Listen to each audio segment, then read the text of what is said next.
Cerita ini dimulai dengan seorang laki-laki Fosco yang memiliki seorang anak laki-laki Visio dan menikah dengan seorang wanita yaitu Anna yang juga memiliki seorang anak perempuan bernama Santina dan ia akan menjadi ibu sambung untuk Visio. Malam setelah pernikahan mereka, Fosco malah menghabiskan waktu dengan teman-temannya yang kabur dari kejaran polisi. Keesokan harinya, Visio dan teman-temannya berenang di pantai. Seorang wanita bernama Stella kemudian menitipkan sebuah surat di sepeda motor milik Visio. Teman-temannya membaca surat tersebut dan mengejeknya. Hal ini membuatnya malu dan kemudian membuangnya. Setelah itu mereka pergi bersama. Beberapa pria yang sedang bermain dan bersenang-senang tak henti menceritakan tentang Fosco dan istri barunya Anna. Visio yang sedang berada di atas tumpukan jerami mendengarkan hal itu dan kemudian sedikit kesal. Fosco dan Anna kembali dari Paris dan sesampainya mereka di rumah, mereka memberikan beberapa hadiah untuk anggota keluarga mereka. Anna sedang menyisir rambut anaknya berkumpul dengan beberapa orang. Mereka menanyakan momen di mana Anna ketika berada di Paris, sedangkan Fosco dan Visio saling membantu pekerjaan mereka.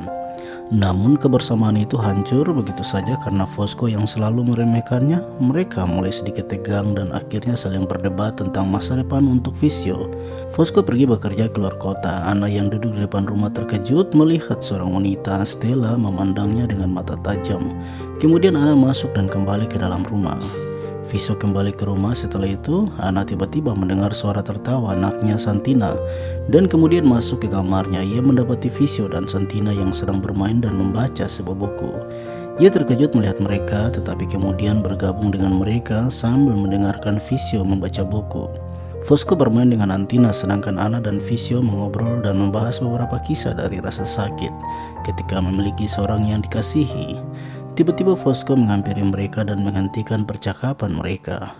Setelah pertandingan balap sepeda, Fosco dan teman-temannya bersenang-senang di pantai karena mereka menemukan sebuah patung bagian kepala yang dilapisi emas. Hal ini diketahui oleh Antina dan teman-temannya. Fosco kesal dan kemudian bertanya kepada Anna dan Visio. Anna menjawabnya bahwa mungkin mereka mengetahui pekerjaan Fosco menggali kuburan dan telah menemukan hal berharga karena percakapannya dengan Fernanda. Fosco kesal dan marah tetapi Visio membantahnya dan ingin Fosco jujur akan pekerjaan yang selama ini ia lakukan. Namun pada akhirnya Fosco tidak mendengarkan semua pendapat anaknya dan kemudian Visio meninggalkannya. Visio kembali ke pantai bersama teman-temannya. Stella yang kemarin menulis surat kembali datang menguntit mereka dan mereka kemudian bercanda satu sama lain dan tak hentinya mereka mengganggu Visio tentang Anna. Malamnya Visio di atas pohon dan Anna yang sedang dibawa. Mereka ngobrol dan Visio yang penasaran menanyakan pendapat Anna tentang dirinya. Keesokan hari Anna dan Visio semakin dekat satu sama lain. Mereka bermain air bersama dengan beberapa tetangga sambil mereka berlari mengikuti. Kemudian para ibu mengganggu Visio dan akhirnya dia menyerah. Beberapa polisi datang ke rumah Fosco dan menangkapnya atas beberapa kesalahan. Anna dan Visio cemas dan kemudian pergi mengunjungi Fosco. Ia berusaha tetap tenang karena tidak ingin membuat mereka khawatir akan dirinya. Sering berjalan waktu, Fosco tak kunjung keluar dari tahanan. Ia terluka saat bertemu Anna. Melihat keadaan Fosco, Anna sangat khawatir dan marah. Visio dan Anna mendengarkan musik sambil melipatkan kain bersama. Tiba-tiba pamannya datang mengucapkan selamat ulang tahun untuk Visio dan kemudian pergi meninggalkan mereka. Red datang menemui Anna untuk memberitahukan bahwa mereka telah menemukan orang untuk menolong Fosco. Melihat hal itu membuat Visio marah dan kesal pada Red. Anna dan beberapa tetangga sedang mempersiapkan beberapa makanan dan minuman untuk mereka. Setelah itu Anna masuk ke dalam mengambil sebotol minuman dan mendapati Visio yang sedang sakit mata. Anna memberikan obat ke matanya, tetapi Visio malah tertarik dan kemudian mereka berpelukan. Suatu malam Visio datang ke kamar Anna, mengetuk dan memanggil Anna, kemudian duduk di depan kamar, namun Anna yang mendengarnya tidak peduli dan tetap tidur. Keesokan paginya Anna dan beberapa wanita sedang menjahit pakaian. Antina meminta izin Anna untuk pergi bersama Visio. Anna sangat marah dan tidak mengizinkan mereka untuk pergi. Anna menghampiri Visio dan mengusirnya pergi untuk tinggal di rumah Fernanda sambil Fosco tiba kembali ke rumah. Visio dan teman-temannya bertaruh dengan skuter dan setelah itu mereka menerobos masuk ke sebuah rumah, mengambil beberapa minuman yang ada, kemudian pergi bermain bersama di tepi pantai. Sambil minum dan sedikit pusing, teman Visio mendatangi Stella dan mengajak Stella untuk bergabung dengan mereka dan mengganggu Visio, namun ia menolaknya dan menyuruhnya pergi. Visio dengan keadaan sedikit pusing dan lelah datang ke rumah untuk mengganti pakaian dan ingin bertemu Renata.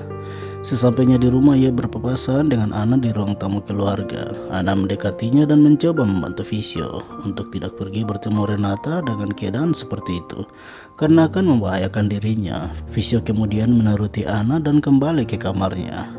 Keesokan harinya Ana pergi menemui Frosko di tahanan. Frosko yang begitu merindukannya mencoba membuat Ana tersenyum dengan sikat bunga. Tetapi Ana tidak merasa bahagia dengan hal itu. Frosko tak henti bercanda dan membuat suasana menjadi baik. Visio menghampiri Ana di kamarnya memberitahukan bahwa Stella telah melihat mereka sedang bersama. Dan pada akhirnya mereka tidak mempedulikannya karena Visio tahu bahwa Stella adalah seorang wanita yang tidak waras. Veranda datang ke rumah Ana dan memberitahukan bahwa angin di luar rumah begitu kencang dan membantunya menutupi jendela rumah. Ana memberitahukan bahwa Brosko akan kembali ke rumah esok hari, tetapi ia begitu takut karena telah melakukan kesalahan besar karena telah berpaling darinya. Veranda yang mengetahui hal ini sangat marah dan kecewa pada Ana. Dia tidak ingin Brosko tahu hal ini dan mengingatkan Ana untuk tidak mencoba memberitahukan Brosko. Pesta pun dimulai. Semua teman-teman dan para tetangga Brosko menyambut kepulangan Brosko yang telah kembali ke rumah. Mereka bernyanyi dan menari bersama dengan penuh bahagia. Brosko yang sedang pusing tidur di tepi pantai dan terkejut karena tiba-tiba melihat Stella. Brosko yang begitu senang karena bisa kembali bertemu dengan keluarganya memeluk Visio dan kemudian mengajaknya untuk berbicara. Brosko ingin membangun kerjasama yang baik dengan anaknya Visio, yaitu ia akan membeli 2 truk untuk mereka bisa bekerja. Namun semua pernyataan Brosko hanya untuk menjelaskan bahwa ia mengetahui semua kesalahan yang terjadi antara Ana dan Visio. Keesokan harinya, mereka semua berkumpul untuk merayakan pertunangan Visio dan kekasihnya. Dan kemudian mereka bercanda sembari menikmati makanan dan minuman yang disajikan. Kekasih Visio tak sengaja membuat matanya kelilipan karena tudung yang dipakainya mengenai matanya.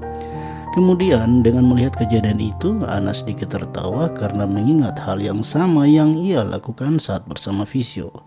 Mereka kemudian berkumpul dan foto keluarga bersama.